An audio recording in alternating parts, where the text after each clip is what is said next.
If you're an American planning a trip to Europe, this podcast is for you. Here's a 30-second teaser of this episode. They are now planning for an electronic travel authorization system where you're going to have to pay. If you're going to like Spain, Portugal, France, Germany, they are all part of Schengen. And what that means is if you wait and you go in September, you'll find those same places have like half the people. It's a lot cheaper. And it just kind of takes some time perusing the flight finders, but you can really get a really good bang for your buck. If you're planning a trip to Europe, this I think is something that a lot of people don't think about but can really help you, which is to take advantage of what's called open jaw itineraries. So, Nate, what are your top 5 countries in Europe? So, my number one is also my favorite country in the world, which is I'm Nate Hake, founder of Lemming. I've been to Europe many times and I have lots of interesting tips to give you today. I'm here with my co host, Betty Hurd, who is a flight attendant. Betty, how are you doing? Hi, Nate. I'm doing great. I just moved to Los Angeles. So, for those who don't know, I'm a flight attendant. We have a whole episode about it too, if you want to go check that out after this episode. But I just got transferred to LAX. So, I've been here for a few days and I'm excited to talk about Europe. I've been there many times as a flight attendant. But before that, I've been going since I was 8 years old. So, we have plenty to talk about in this episode. Yeah, I think so. What I think I want to do for this episode, so we're going to focus on the perspective of Americans specifically, because that's most of our audience. I know we do have some Europeans who are listening, and you can listen to this and maybe make fun of us for as Americans and our naivete about things. But for a lot of Americans, Europe is one of their first big international trips that they take.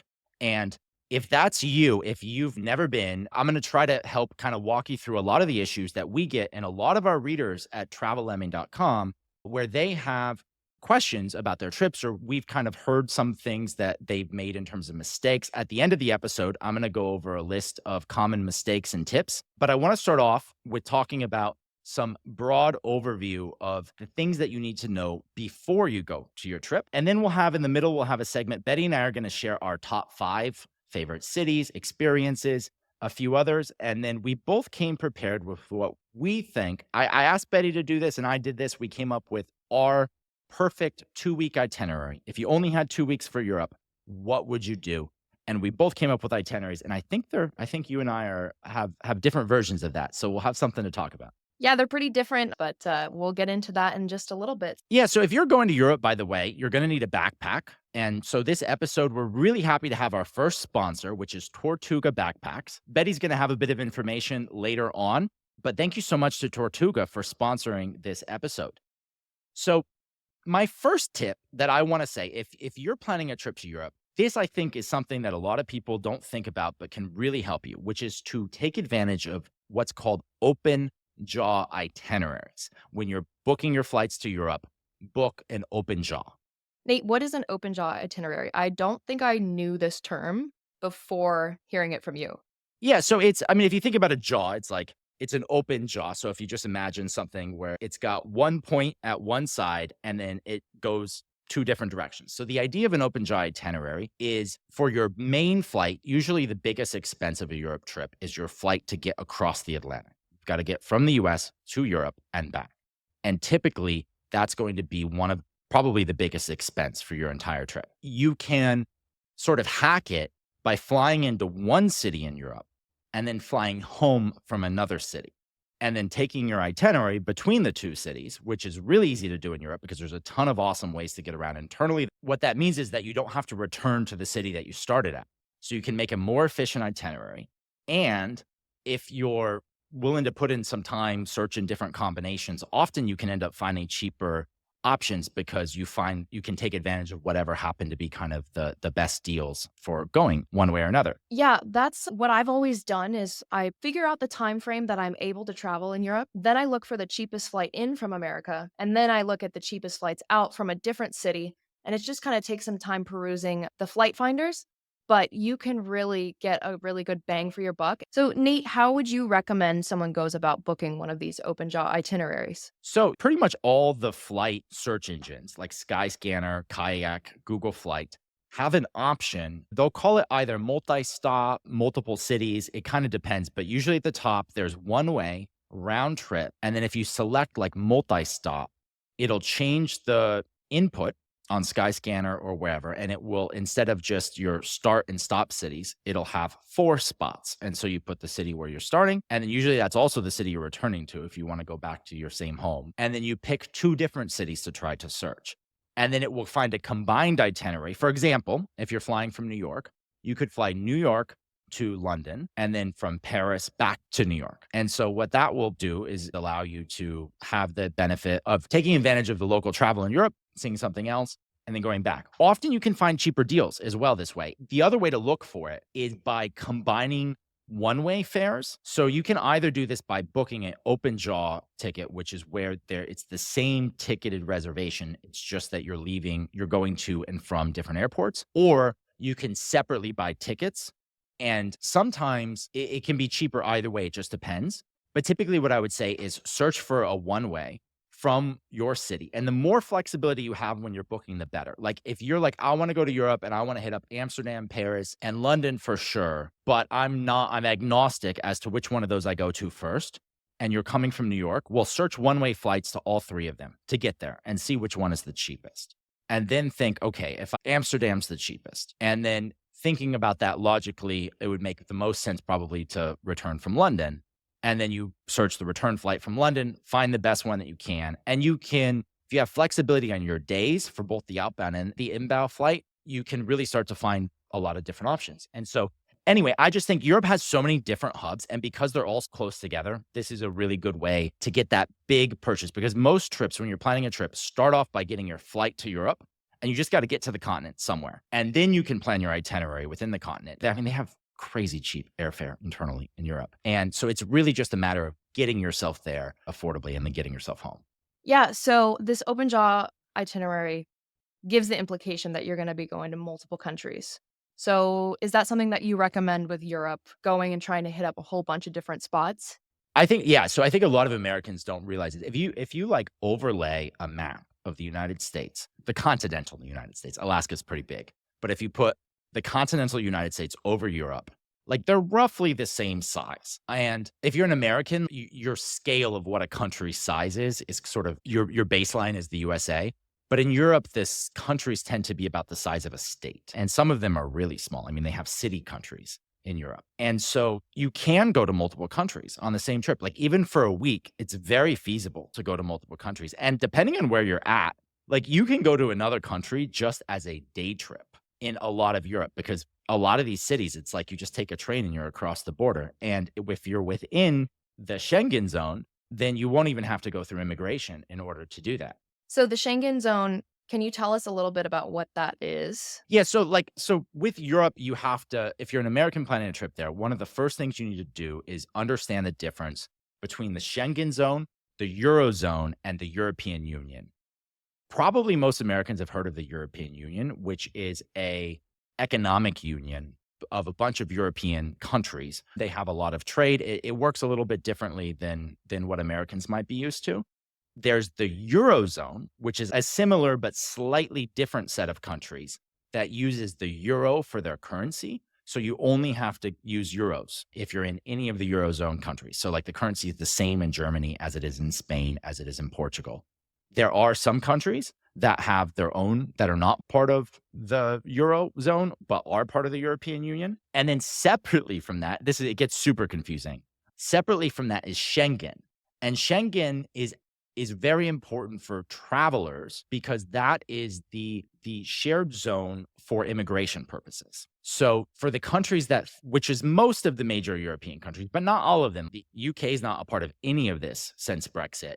But if you're going to like Spain, Portugal, France, Germany, they are all part of Schengen. And what that means is it's essentially like your visa allows you to travel freely within those countries. Once you're in Schengen the same as you would be if you were within another country. You're not going to go through immigration if you're passing between Spain and Portugal. You also have to consider that your allotted time in Europe is for all of Schengen. So for Americans, you typically get 90 days when you go to Schengen.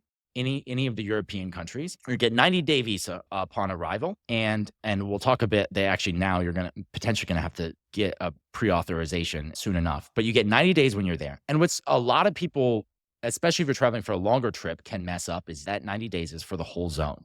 So if you spend 89 days in Spain and then you want to go for a week to France, even if you have never been to France in your life, you only get 1 day in France, and then you've got to get out of there, or else your visa won't, you'll be out of days. And so that's the first thing you kind of have to realize. If you're only going for a shorter trip, and probably a lot of listeners are going for a shorter trip, what is important is that you don't have to deal with the hassles of immigration when you're moving among the Schengen countries.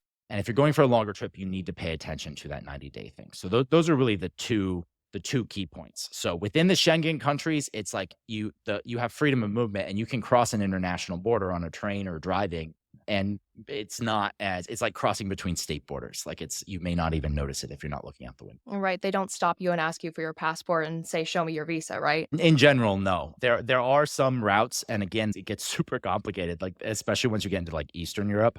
But in most major destinations, no. Once you're in the Schengen zone, you're good to go. And now there's slightly different rules for the UK, because the UK, since Brexit, is no longer a part of this freedom of movement area. So if you're planning to go to anywhere in the United Kingdom, England, Wales, Scotland, any of that, you now, as of 2025, and this is new, as of January 8th, 2025, Americans need a electronic travel authorization. It's not a big deal. You can get it online. It costs like £10, which is maybe like $12. But you can't just show up. You got to go online when you're booking your ticket and sign up for that. So be sure to sign up for the ETAs. We'll put a link in the show notes. Europe is talking about doing the same thing. At some point soon, for many years, Americans have been able to just go to Europe and show up. And that's how I've always done it. You just go to Europe, you show up, you show them your passport, they let you in for 90 days. They are now planning for an electronic travel authorization system where you're going to have to pay. It's only $7. You're going to apply online. It's not a big deal. It's not yet, as of the time of this recording in early February, it's not yet in effect, but they say that it will be in effect sometime in 2025. They haven't yet announced the exact date. So, if you're planning a trip later in the year, you're going to want to look at this if you're traveling over the summer of 2025 or later. And it costs $7 to apply online. 95% of people supposedly will get a decision within minutes, but you might be in that other 5%. So I guess you're going to I would suggest applying for this kind of as soon as you can after booking tickets. The good thing is that it's good for 3 years.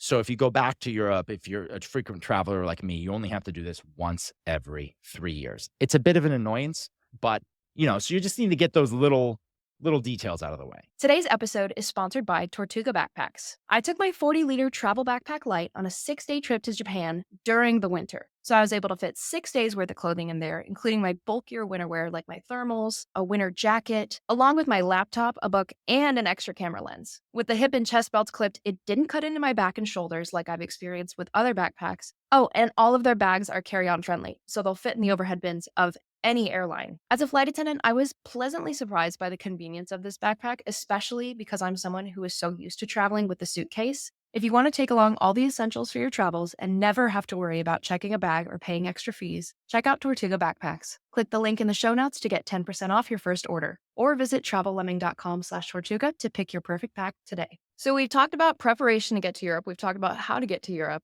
Now I want to talk about how to get around when you're actually there. So in terms of internal transit, how do you recommend going from place to place?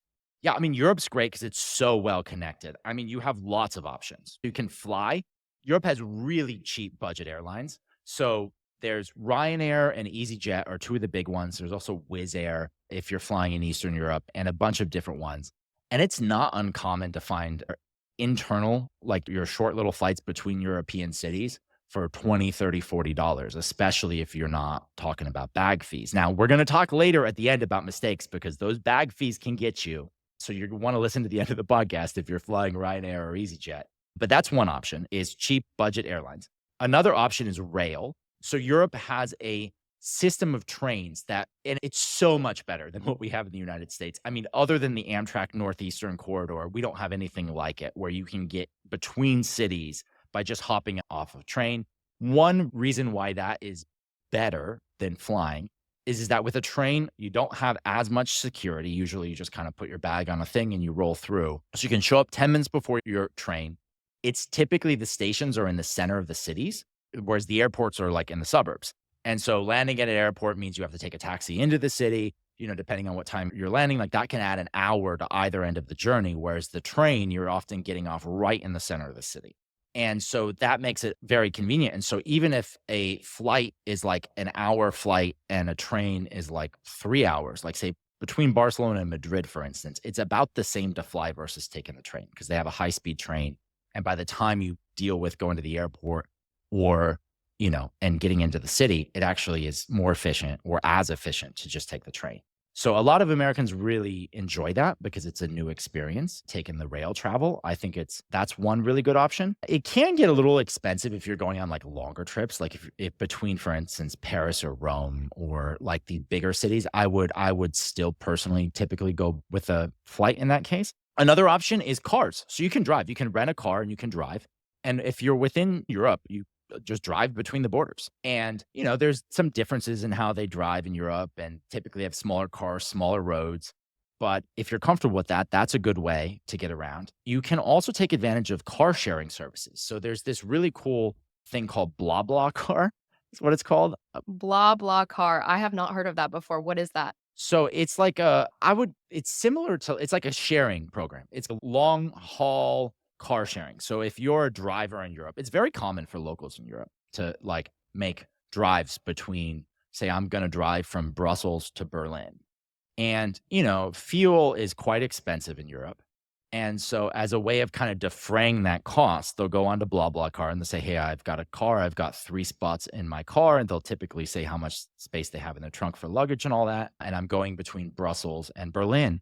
And if you wanna go anywhere along that route, you can kind of book a spot in that trip, and I've done it before. It's really, you get into a car with random strangers. I mean, it seems sort of weird, but it's not that different than like Uber. It's just over a much longer point. So it's like shared road trips with strangers, I guess. Yeah, and also buses. When I was doing my solo trip around Europe, which I have an article about, I always took Flix buses, and it was super, super affordable to go from country to country that way. So the budget airlines and the Flix buses were my bread and butter at the time.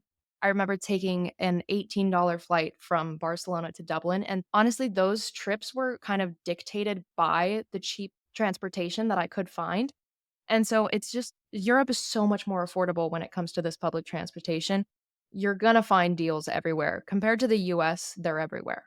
Yeah, on the buses. So there's a site called Flixbus, particularly in Central Europe, Flix bus, and you can find really cheap bus fares. And I've taken that around like the Czech Republic and Austria and some other places out in Central Europe. So that's a good way. Another one I want to mention is by boat.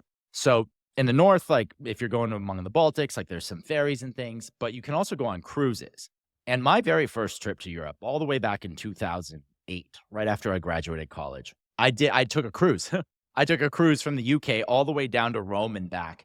And I think a lot of people like to knock cruises because there's some, if you're not staying overnight in the city, you never get to experience the nightlife. For a lot of people, it feels like a little bit too, like not independent enough, I guess. But there are a lot of benefits for cruises, particularly if you're a traveler who is like mobility challenged. Like my mom, for instance, like she's limited in her ability to kind of like walk around and to go between places.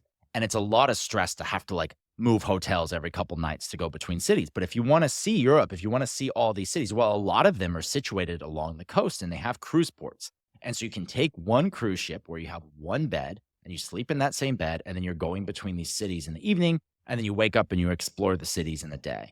And you can see a lot of sites that way. They also have river cruises in Central Europe that will take you along the rivers. Like there's a really popular route that will run like Prague, Vienna, Budapest, Bratislava. And those are much smaller boats and they do sometimes moor up overnight so that you do get that chance to like go out to dinner and go out for the night and then come back to your riverboat. So Viking River Cruises is famous in the US for advertising these if you're on like late night television. And I've never taken a river cruise, but like one of those longer ones. But I think it's interesting, especially if you're like a family, if you're traveling with folks who are older or have mobility challenges.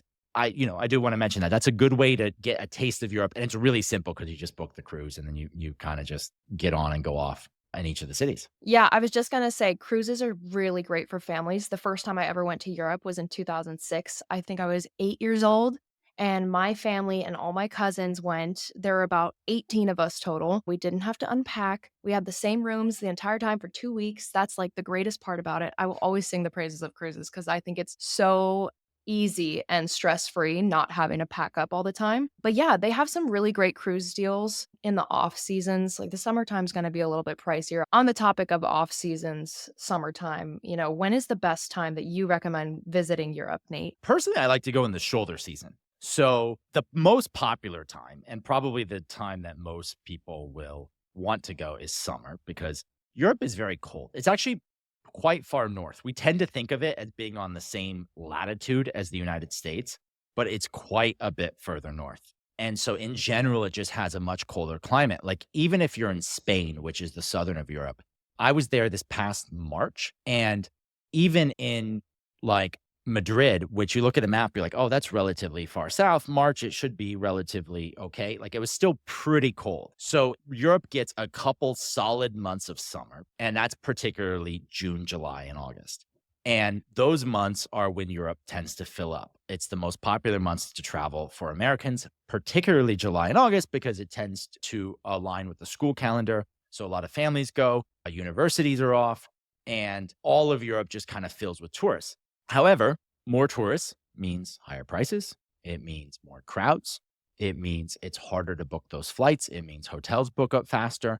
And so, because I go almost every summer, the summer high season can get a little intense. Like you feel like you're just being pushed around like a bunch of lemmings inside of some of these sites.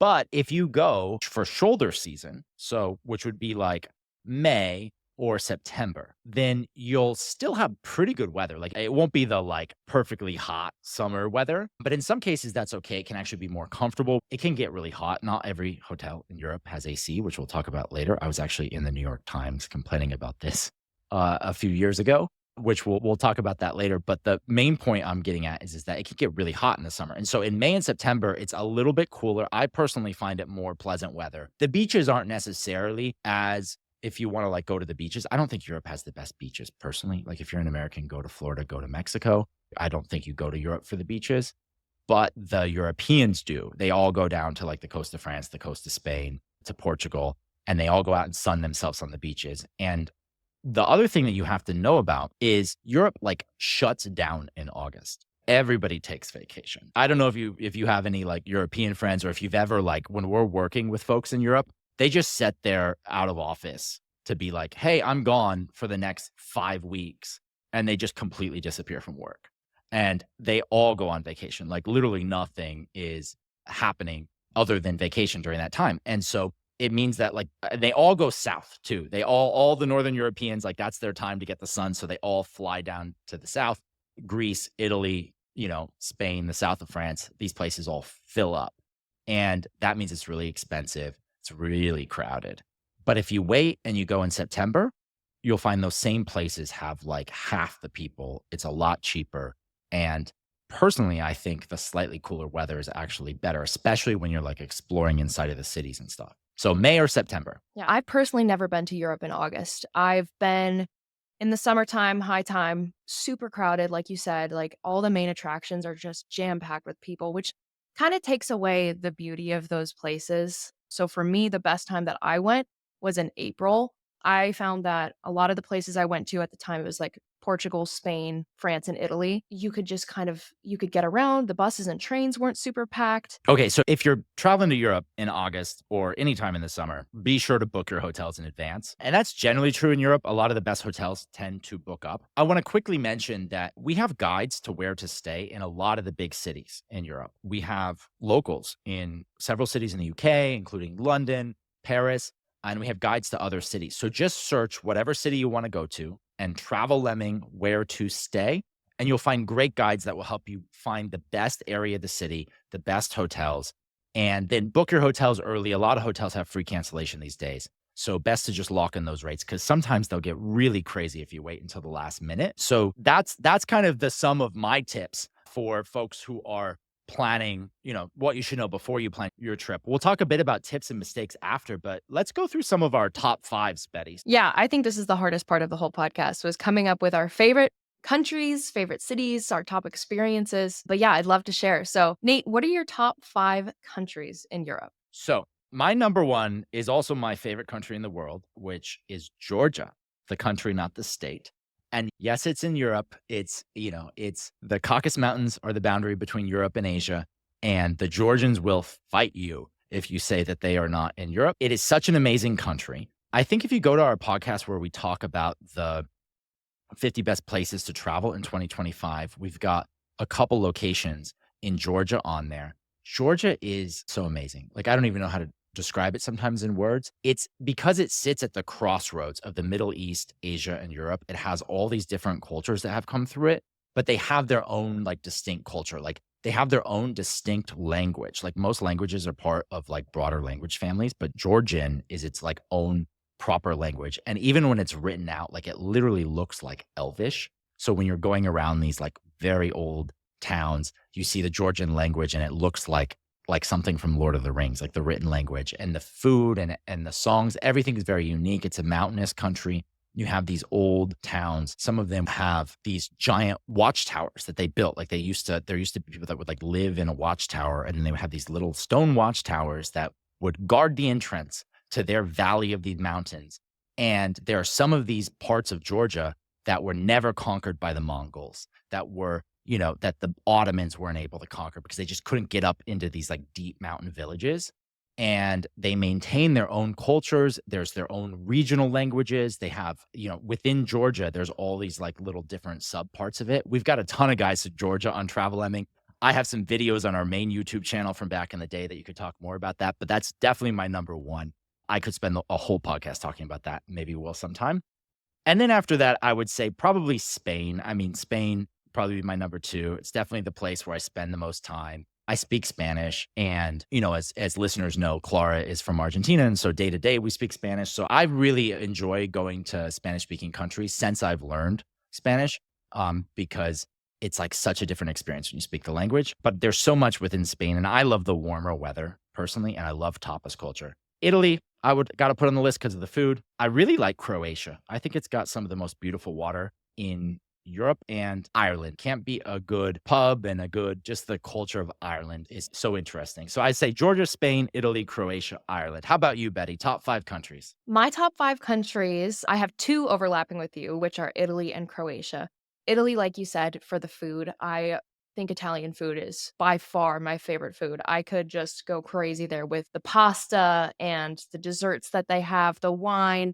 It's amazing. And then Germany is my number 2. I've been to Germany more times than any other country in Europe. Been to Munich and Frankfurt, Berlin.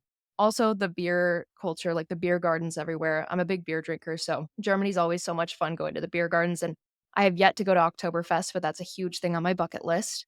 Croatia, like you said, the water there is unbelievable. I also have found that the places I've gone in Croatia, maybe it just had to do with the time of year I went, but the crowds in Croatia were not nearly as bad as like the beaches of Italy that I've been to, which had kind of similar water. Did you find any, they're like rocky beaches in Croatia? They are, yeah. I went cliff diving there. Like, there weren't really places where you could kinda wade into the water on the beach.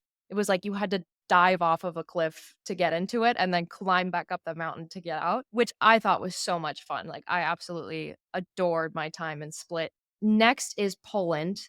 Again, great food in Poland. I love pierogies, and also it's super cheap there compared like, the Eastern European countries are a lot cheaper than the really popular Western ones, and I would go out by myself, walk around in these gardens in Krakow, and then also, like, there's a lot of history in Poland. Like, I went and saw Auschwitz, so I think it's a great place for history buffs, but again, just really budget friendly. And then last is Scotland. I love Scottish people. They're so inviting and hilarious, and I've really only been to Edinburgh, but I love, like, going out to the bars there and the clubs. It's just, like, this crazy experience where they have a club in, like, an old historic 300-year-old church, and it's just such a unique place with the castles and the culture. So, those are my top 5. And for listeners at home, we've got some guides to some of these places. So Taylor had guides to Croatia. We have a number of guides to Scotland. So Louise is one of our local riders, and she has guides to Glasgow, to Edinburgh, places to visit in Scotland, a bunch of guides to Ireland. I have some, and we have a whole podcast where I did an interview with Abigail after she had just done a road trip through Ireland. So go check out some of that content. Okay, so we talked about countries. Now, Europe is a great place for city hopping. If you had to pick top 5 cities, Betty. My top 5 cities are Vienna in Austria, Positano, Italy, Split, Croatia, which I just mentioned, Krakow, Poland, also talked about that, and then Palma de Mallorca in Spain, which is like this beautiful crystal blue waters island off the eastern coast of Spain. But I think most of all, Positano, it's right on the Amalfi Coast in Italy. It's this cliffside, incredible city that all these houses are just stacked up the mountain, and there's views of the water below with these winding roads that go through this incredible streets with markets that again are just like stacked on top of each other, and it just looks like a place out of a fairy tale. I think that's probably one of my top places in the entire world that I think people should visit. If you're going to Italy, flying into Naples, make sure that you take a day trip or take a couple days in Positano. So what are your top 5 cities, Nate? I mean, it's hard to pick, but I have Barcelona, Madrid, big fan of Spain. Venice, there's just because it's so unique. I mean, the whole city is built over water. The history of how they, I mean, they literally was built like a long time ago by building up over this marsh and like it's the streets are literally canals. It's just it's Venice is super touristy, but it's also really a unique place in the world. And I've been to a lot of places in the world. There's nowhere like it. So visit Venice. London, I love, go back constantly. It's a classic, but I would say probably my favorite is Budapest. I think Budapest is such an incredibly underrated city. There's a ton of history. It has stunning architecture. Hungarian culture and cuisine is really interesting. And I just love like it's got the river going through. It's got really nice, beautiful sights. You have the chain bridge, which is just like stunning bridge, and you go back and forth between these bridges on the Buda side and the Pest side. I've got a guide to things to do in Budapest you could check out if that's on your list. But I would say if you're planning a trip to Central Europe, don't sleep on Budapest. All right, so what are some of your favorite experiences in Europe? Yeah, so I thought for this one, these are just kind of like some things that I think I would recommend everyone to try at some point. So one is hopping around the Greek islands. There's so many beautiful islands down in Greece, and you can take these ferries between them. And obviously, they're the famous ones like Santorini and Mykonos. And I've been there. I didn't love Santorini. I have an article on Travel Lemming about why I think it's okay to skip Santorini. I think it's really beautiful. You have all those stunning hotels that are kind of carved into the side of a cliff that like looks out over the sea, and it's incredible for Instagrams, right? But you can get similar views on a lot of other islands that are less crowded and less expensive, and that was my main critique of Santorini. But I think going to islands in Greece, highly recommended. Just wandering around the old towns. Europe has so many old towns. I mean, you were talking about like Krakow earlier and Split. And these have these old ancient towns with cobblestone streets, and many of them are pedestrian only. And it's just such a different, unique experience, especially for Americans. Tapas, I love Spain. And, in Spain, they have the culture of tapas, which are these small little dishes that you can come out and eat. And there's just nothing like bouncing between tapas bars and sort of tasting different dishes. Similarly, trying the pub scene in Ireland or the UK, because that's really a big part of their culture. Just going in and spending time having some pints going between pubs. And then my last one, this is in Budapest. So as I said, Budapest is my favorite city. Cannot recommend it enough. One of the big things to do there is to take like a dinner cruise along the river, and you get these stunning views of the parliament, which I think the Hungarian parliament is the single most beautiful building in the entire world. Like the only thing that comes close for me would be like the Taj Mahal. But I just think the intricacies of the Hungarian parliament is these spires that sort of jada up with this. I want to say it's Gothic or neo-Gothic style. I shouldn't be talking about architecture, but it's stunning. And so you take a boat and you have all of these incredible sights on both sides of you. I highly recommend taking one of those at sunset. You can do it as part of these like tours that you buy that are expensive dinner cruises. And those are nice. And I've done those. But here's a tip for you. Budapest has a public transit boat that you can take. If you're on a budget, this is like one of my favorite ways to get around. A ride only costs about $2, and they actually have like a bar on board, and they have food, and you can sit up at the top, and they have tables and seats, and it will go between the different stops on the Buda and the Pest side. And it's called the D14. And if you go to Travel Lemming, best things to do in Budapest, it's number 6 on my list. And I have a link and all the details on how to do this. But a lot of tourists don't know about this. It's just basically like a bus on the river, but they have a bar. And for a couple euros, you can have an amazing, incredible experience. All right, so those are my top 5. Betty, 5 experiences that you love in Europe. Well, I had my first legal beer in Munich, and like I said earlier, Germany has such awesome beer gardens. We were at the Hofbrauhaus, and it was so much fun. So if you go to Germany, make sure to enjoy the beer garden scene. It's just the greatest time. Also, I went on an Otley run in the UK in Leeds. If you don't know what an Otley run is, it's like a themed bar crawl where our theme was like the elderly. So we all got dressed up as old ladies and old men, and we went to thrift stores to buy all these really old clothes and canes. And we dyed our hair gray. And we went to like 15 different pubs for the full day. And I guess this is like a big thing that at least like younger people, college students do in the UK. Tons of fun. I think one of my favorite things is just driving in Italy. As a lot of you know, I broke my collarbone driving a Vespa on the Amalfi Coast. So I am not fit to drive in Italy, and, it's just like a life or death experience whenever you take public transportation there. If you're on a bus, a private car, they drive like maniacs, and somehow they all just kind of know how to navigate each other, and it's just, like, the most exhilarating experience. The first solo adventure I ever took started in Amsterdam, and like I said earlier, ended in Split, so in Croatia, so that was a great growing experience for me. I'll never forget my 2 months of solo travel throughout Europe. I'm actually just about to record an episode with Skye, who is one of our solo travel experts at Travel Lemming. She's got tons of guides about her solo travels around the world, and we're gonna be recording an episode about solo travel as a female. So make sure to keep an ear out for that episode when it comes out. So what about hidden gems in Europe, Nate? So first off, I would say almost all of Eastern Europe is still pretty under traveled because so many of the connections to the US are from like Western and Southern Europe. And just because of the history of the Iron Curtain and all of that, Americans haven't explored it as much in the East, but I love Eastern Europe. We already talked about my favorite country, Georgia. I really love Ukraine. Right now is not the best time to go while they're still dealing with the invasion from Russia, but it was one of my favorite destinations. And as soon as it is safe, I highly recommend Americans putting that on your list. Kosovo, very underrated Balkan countries. All of the Balkans are underrated. But I found Kosovo super interesting. They love Americans in Kosovo. Like you will see American flags everywhere. It's really interesting. When you say you're from the US, people are super friendly. The city of Seville in Spain, or Sevilla in Espanol, is, I think, of an undervisited city, like within Spain. There's so much in Spain, and so it's easy to get skipped, but it's like so beautiful. Like the central area and the church and everything. It's just so beautiful. Tallinn, so that's the main city in Estonia.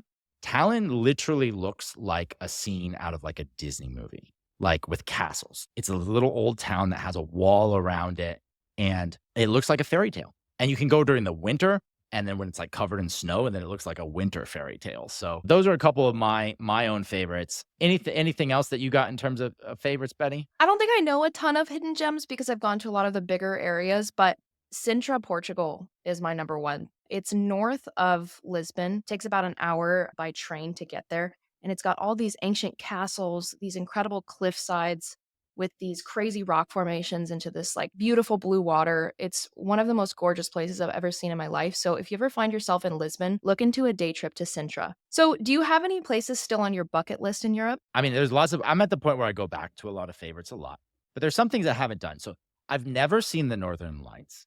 I'm not a cold weather person, so I don't tend to do as many winter trips. But I really want to go to like Iceland or the north of Norway or Finland and see the Northern Lights. And then also, I've never been to Malta, which I think would be really cool. Yeah, I also really, really wanna go to Malta. It looks gorgeous. I think it's a little bit harder to get to, but that's one of the biggest things on my bucket list. And just like the Balkan countries, I've always wanted to go to Albania and Bosnia. The food seems amazing, the crowds seem a little bit lighter. Greece, I still haven't been to Greece, and I'm actually going to my best friend's wedding in September there, so that'll be my first time there, can't wait for that. And Scandinavia just seems so beautiful. Yeah, there's so many things on my bucket list, though, I could go on and on. All right, Nate. So, if you had 2 weeks in Europe, what would be your perfect itinerary? So I think I made an itinerary for folks who have never been to Europe. And if you're an American and this is your first trip, or if it's your only trip, I wouldn't necessarily say this is what I would recommend for a first time itinerary. So first 3 days, I would start in London, spend 3 days in London. I would take the Eurostar to Paris, spend day 3 through 6 in Paris. Then I would take a train up to Amsterdam, spend day 7 and 8 in Amsterdam. Then days 10 and 12, I would book a flight from Amsterdam down to Venice. an internal flight. And Venice is just amazing. I would explore the canals of Venice, and then I would fly again to Rome, explore the Colosseum, explore the Vatican, see some of that history, and then I would fly back to the US. And so I think that, London, Paris, Amsterdam, Venice, Rome, it's doable in 2 weeks. It is a fairly fast paced itinerary, but that gets you a taste of you get to go to the UK, you get to go to France, you get to check out the Netherlands and also Italy. So it gives you a taste of several of the different regions of Europe and definitely takes in a lot of the highlights. What about you, Betty? You have 2 weeks, 14 days in Europe. What would be the itinerary that you would tell people to take? Mine's very fast paced as well, especially towards the end of it. But start in Munich, Germany, get your beers, enjoy Germany, take a bus to Vienna, Austria, go see The Kiss by Gustav Klimt at the Belvedere Palace, which is my favorite art museum in the entire world. Then you're going to take another bus so you can see the countryside to Lake Bled, Slovenia, which is one of the most picturesque places you could ever go to. And you can do a lot of hiking there. So this is kind of your like reprieve from the city life. Then you're gonna take another bus to Split, Croatia, enjoy the cliff sides there, the water. Then you're gonna fly from Split to Naples because you have to get your Italian food, and there's a lot of awesome history in Naples. And then after Italy, you're gonna go to Palma de Mallorca, Spain, and that's where you're gonna end it with the amazing beaches, Spanish food. You can't go wrong ending on an island. Okay, so you've got a couple itineraries. Now let's get into some of the tips and mistakes that we see people making. So, Betty, on Travel Lemon, we get comments all the time on our articles. And by the way, folks, if you're planning a trip to Europe, we've got tons of articles. I really encourage you to click the button at the top that says Ask Me a Question in the comments. And you can ask our writers questions and we respond all the time. I mean, I wake up and typically one of the first things I do is I respond to comments that people have left on the blog. And through years and years of doing this, I've just seen so many different tips and mistakes that people kind of make when they're traveling to Europe, especially for Americans. So, one thing that Americans often struggle with in Europe is water. Because in the US, like you go to a restaurant and they bring out like this giant bucket of a cup. It's not even a cup, it's like a vase, and they just like fill it to the top with ice water. And like the servers will just come by and like keep filling up your water throughout your whole time there. Well, it's not like that in Europe. In Europe, if you order a water, first off, in depends on the country. Some countries you can get it for free, but in others, like you end up having to buy it. And they'll bring you out like the smallest little bottle or sometimes like literally a thimble of water. And if you're out walking around in the middle of the summer in some old town and the sun's beating down on you and just getting really hot, it can be hard to stay hydrated. And so what I say is like plan for this. Bring a refillable water bottle, try to fill it up along the way. A lot of old cities in Europe actually have like free clean water taps. Like some of them are really old that you can tap into and you can fill up your thing. But just make sure to like stay hydrated and like even in a restaurant, like get ready for the fact that like buying water, they're going to bring out these like smaller little bits. Yeah, that's something I'm always dehydrated when I travel, especially in Europe, to make sure, especially if you're backpacking around, you gotta stay hydrated. Another thing that Americans often complain about is ice. Like we really like ice in the US and they don't Yeah. put ice as like it's not the default to bring out ice in your drink as much in Europe. So just be prepared for that. Similarly, many places, particularly in like Northern Europe, do not have air conditioning in the hotels. So like in Berlin, for instance, it's not uncommon for even like nice hotels to just not have air conditioning because it's generally cool. Like it's maybe only 1 or 2 months out of the year that it would be hot enough to really need it anyway. So they just don't have air conditioning, or these older buildings just weren't built at a time when air conditioning was around because they're so old. And so it's not as much a part, like climate conditioning is not as much a part of the culture in Europe. And I don't know about you, but I find it super hard to sleep without air conditioning on in the summer. Like I just get like Yeah. really Oh, hot I and sweaty. cannot. Yeah, I can't sleep if it's hot at all. A lot of Americans feel the same way. And so when you're booking a hotel, you cannot like I would just assume in the US that like a hotel in Florida, like I wouldn't even think to double check the description for does it have air conditioning, but you cannot make that assumption in Europe. Like you need to confirm that it has AC if that's something that's important to you. And I didn't do this. So this is a mistake I learned the hard way back in 2017.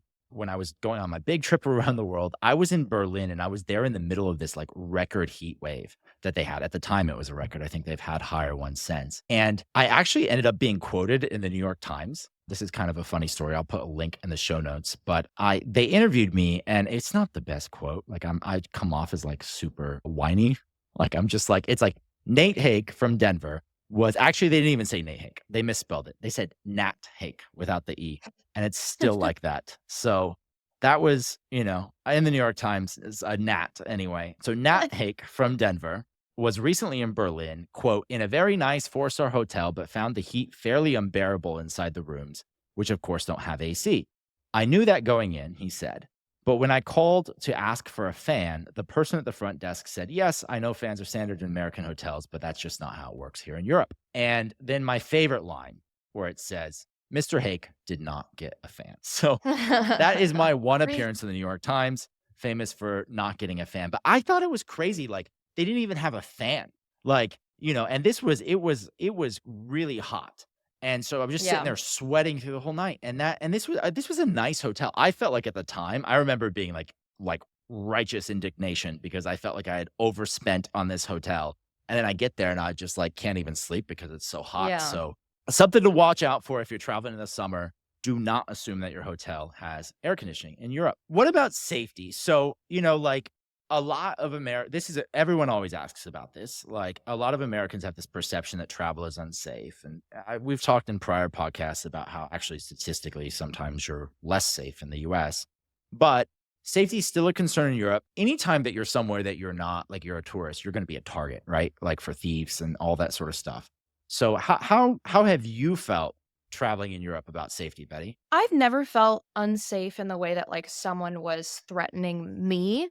The only thing that I've really experienced was pickpocketers or, just petty theft. Like, one time in Barcelona, I was at a very nice restaurant and I left my purse hanging on my chair, and by the end of the dinner, it was gone, and I had no idea how someone just took it. Like, I was leaning back on this chair and they took it and I didn't notice. So, that was the only thing that happened. Luckily, I didn't have my passport on me, so really the biggest thing I really recommend is for people to have your passport on your body at all times. So you can have one of those kind of dorky little passport holders that you tuck in under your shirt or like under your belt, just to make sure that nobody steals anything from you. But besides like theft like that, I've never really felt unsafe. But what about you? I've never had any major incidences. You do see pickpockets, especially in the really crowded areas. Barcelona is a famous one when you're walking through the Gothic quarter where it's these like really narrow old streets. And when you get a ton of people in a crowd in Europe, that's where potentially like if you've ever been in a crowd where like it's so crowded that you're not like exactly aware of what's going on around you and you're kind of being bumped and pushed. And so that's the place where pickpockets can strike. And so when you're in crowds, make sure that you have your valuables in a place where you kind of have control over them. Sometimes if it gets really crowded, I'll just like, I carry my wallet in my front pocket. And this is this thing that I see a lot of American men doing is putting their wallet in, like if they have jeans or shorts on, in their back pocket. And that is, you're asking for a pickpocket if you're carrying your wallet in your back pocket through these crowded streets. So move it to your front pocket or move it inside of like a crossbody bag or something that you have in front of you. And then if I feel like there's a lot of people around me, I'll usually put my hand on my phone and like have my phone in my pocket and just kind of have my hand over it to know that it's there until I get somewhere less crowded. So that's my main tip, mainly pickpockets and stuff. You see some TikTok has lately got really popular with this like trend of people posting videos about how be careful, it's not safe in all these random European cities. And because fear is a big thing that gets people to share stuff on social media, I think that this kind of, gets overplayed a little bit. So don't worry too much about it, but be smart. If you go out drinking, there's a big culture of drinking throughout Europe. So if you do that, make sure that you have someone trustworthy with you. And if you're solo traveling, I recommend going with a group from your hostel. A lot of hostels will host pub crawls and bar crawls, and just making sure that you establish a time to be home with another person. And if you do that, I really do think that you've got your bases covered. So when it comes to packing, what do you need to bring with you to Europe? So first thing, walking shoes, because a lot of Americans are surprised. Your step count will go way up. I can see it like on the Apple Health app where it has your steps. You can literally see the months that I'm in Europe because I'm like just walking so much more. So comfortable walking shoes. Of course, you need an adapter. You can get like just a general adapter, different plugs over there in a lot of the countries. A hanging toiletry bag is something that I really like because, especially if you're changing hotels a lot as you're traveling through Europe, I just have one that everything's in the bag and you kind of unzip it and then it hangs down and put everything in there. And those are kind of my essentials. I don't overthink packing too much. We have lots of packing lists on Travel Lemming. And I know a lot of people really think through every single thing that they bring, but bring enough clothes for a good day, bring comfortable clothes. Any essentials for you, Betty? Yeah, I think a rain jacket is really important. There's a lot of places that get really rainy, especially during certain times of the year. And also, if you only plan to travel with a carry on size bag, like if you're traveling with just a backpack, make sure that it fits those carry on sizes. Like, for example, our sponsor, Tortuga backpacks, those are awesome for a trip through Europe because then those budget airlines won't get you at the gate, which has happened to me so many times where you pay like $30 for a ticket somewhere, but your bag is just slightly oversized, so then they charge you 80 euros for your oversized bag. So, make sure that your bag fits those carry-on requirements. On that subject, do you travel with a backpack or a suitcase or it kind of depends? Well, as a flight attendant, I always have my suitcase with me on those kinds of trips, so I've gotten, like, really used to traveling with a suitcase. But when it comes to Europe, there's a lot of uneven streets, cobblestone streets. I love having a backpack in those situations because I hate rolling my suitcase over those streets. What about you? Yeah. I've done both. When I did my big trip around the world, I only had just one backpack and a day bag. And you can do that, especially for budget travelers. Like if you're doing the hostel scene where you're going between hostels and stuff, you don't want too much stuff because there's not that much space in the hostel. It's more to manage, it's more to pay for, it's more to carry. You're walking a lot with your bags. But, I think for older travelers, suitcases are generally fine. Like you said, the cobblestone streets, I have a particular memory in Prague of I was struggling to find like an Airbnb or something, and I had a suitcase, and it was like an hour of me walking in the sun on those cobblestone streets. And when you drag your suitcase, I mean, it sounds like gunfire. It's like clack, clack, clack, clack, clack, clack, clack as you're going back and forth. And it was just so uncomfortable, and everyone's looking at you, and I just felt awful. And So, you ruin the bag usually. oh, it's not, they're not, yeah. I mean, they did not think about suitcases when they were designing the streets 500 years No. ago. So I think it kind of depends upon where you're going. And also, if you're doing more walking and you're not taking taxis and stuff, then a backpack makes sense. But you can manage either way. Okay, on money, a few quick tips for y'all. So, first off, ATMs. If you've never traveled abroad before as an American, you should make sure that you have a debit card that refunds ATM fees. So I use Charles Schwab. That's a very popular one. There are some others that have, banks that will pay back your debit card fees. So with a Schwab debit card, I go to any ATM anywhere in the world. I don't even worry about the fee because they just reimburse you. They do charge you, but you get a credit for it back on your account. In Europe, they have these like Euro ATMs, I think they're called, and they're everywhere. They're ubiquitous. We'll put a photo up on the screen on YouTube so you can see what these look like. Sometimes they have crazy fees, Betty. Like I've seen 10, 12 euro fees, and that adds up Yeah, that's fast. wild. And the other thing that you have to do is you have to be careful. You have to don't accept the ATM's conversion because that's going to end up you're not going to get a good deal. Like they're going to give you their conversion rate, which includes like, a little cut for the ATM owner. You want to let your bank do that because you're more likely to get. I know Schwab gives the interbank exchange rate, which is like the best rate that you're going to get. So it'll pop up on a screen and it'll try to trick you into thinking it's just the continue, but they're trying to get you to accept that conversion. Do not accept it. Yeah, and if you're traveling and plan to pay for most things with a credit card, get a credit card that has no foreign transaction fees. This has saved me so much money because when I go to the ATM and I take out money, like you said, like it'll charge me fees for that. And then also, if I do take out cash, I almost always come home with random bills that probably have amounted up to like over a couple $100s at this point over the years. And I just tack them to my fridge like a magnet, which is super not useful. So yeah, ever since I switched to the Chase like United travel card, and no foreign transaction fees, and I pay for everything with card. If you're in a place where you can pay for most things with card, it's really helpful. A couple other quick tips on the budget front. So we could do a whole episode just on like budget backpacking in Europe. But if you're a student, if you're someone who's on a really tight budget, you can make Europe work. The main thing you have to do is find a cheap flight there, find cheap internal transportation, and then accommodation is one of your big ones. So there are some tricks where you can get super cheap accommodation. If, for instance, you want to do house sitting, so you could use a service like Trusted House Sitters. where you go and you like find someone who's in August, all these Europeans leave their homes, and some of them have like pets or they plants or things that they need to care. It's a lot of animal care. So you could just like cover for them. There's couch surfing, which I think is still a ongoing community. You're staying in a stranger's home. I don't personally, I'm not a huge fan of couch surfing, but I have participated in a lot of couch surfing communities, and it's a great way to meet people and certainly save money. Hostels. We haven't talked a lot about hostels on this, but for the budget crowd, like that's where all the backpackers are staying. It's great because you can make friends. It's super cheap. I mean, you can find hostels for like between 10 and 20 euros, especially in Eastern Europe, if you're willing to stay in a room with a bunch of other people. And we have articles on the website about hostels. It's typically for younger people. Well, we just published one from Jess Levy about how, staying in hostels in your 30s, which I have done. So it is, if you're on a budget, there are lots of ways to make it work. Also, for transportation, public transport's very good in Europe. So just learn whatever the public transport system is. You can usually get around for €1 or two. And in general, when you're planning your trip, just plan for countries that are more affordable. Like Germany is always going to be relatively expensive. The Netherlands and certainly Scandinavia, as you were mentioning earlier, always going to be expensive.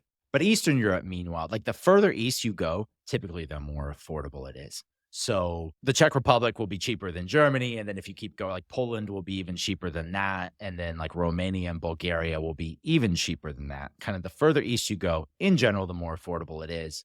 I don't know. What about you, Betty? Any budget tips for folks? Yeah, and on that note about Eastern Europe, I mean, the cheapest hostel I ever booked was an $8 hostel in Poland, and it was like in an old castle. It was gorgeous. Some hostels are really, really nice, so just do your research, and you can save a lot of money that way staying in hostels. I know a lot of people knock them, but you should definitely give hostels a try. I think getting a SIM card is huge. I know I have Verizon, so I get charged $10 a day internationally, which is fine if I'm in Europe for just a couple of days. But if you're going to be there for weeks and weeks, you don't want to be paying, $300 when you get back from your trip because you're paying $10 a day or whatever your phone company charges. So get a SIM card for your phone. Okay, so for more tips for the budget backpacker crowd, we've got some great guides on Travel Lemming. Look up Taylor's Backpacking Europe guide, and she also has a backpacking budget planner.